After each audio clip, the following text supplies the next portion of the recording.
there's an item on the agenda. It's an update that the superintendent normally gives at every school committee meeting, and then we'll open it up again for questions. This will only take 1 minute. But I just wanted to say that Superintendent Willis, from the time she took this position over a year ago, has been heavily involved in the secondary school building project.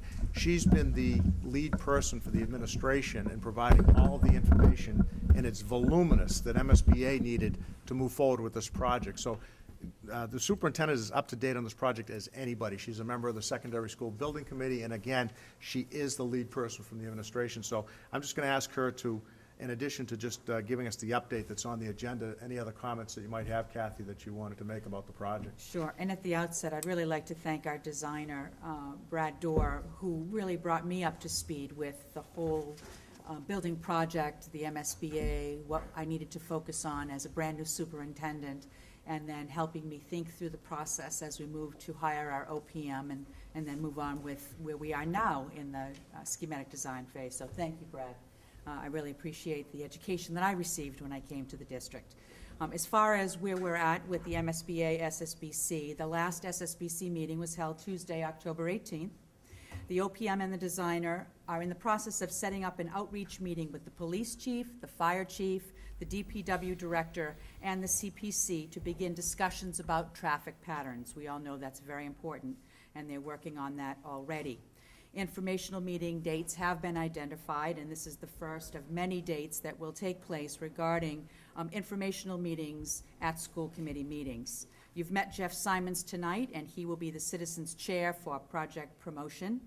Representatives from Dorr and Whittier met with representatives of the middle school and the high school staff last week, and they spent an entire day at the middle school and an entire day at the high school speaking with teachers about their hopes and dreams, using a schematic design to talk about what will take us into the 21st century as far as progressive learning spaces. That was very exciting. I had a chance to spend some time at one of those sessions at the high school, and the teachers are just so involved in this process and so thankful to be involved in the process.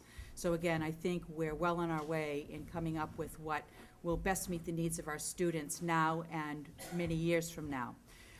At the last SSBC meeting, there were also representatives from the Youth Basketball League, and they provided a summary of their concerns, and the Secondary School Building Committee had an opportunity to respond to some of the concerns that they brought forward. So I thought it was a very positive interchange between that organization and the SSBC. A tax impact PowerPoint was prepared by Board of Selectmen Chair Robert Masseri, and it was presented to the SSBC by Selectman Sean Delaney, who also sits on the SSBC, is a member of the Board of Selectmen, and Don Kelleher, a member of the FinCom, and also sits on the SSBC. So you can see there is a real collective approach on the SSBC to understand this project and to move this project forward. A mechanical subcommittee was created and includes Mr. Bowers, who sits on the school committee, Wayne Hardacre, Chuck Carucci, the chair of the SSBC, and Dan McGinnis. This committee will address HVAC as well as wastewater treatment.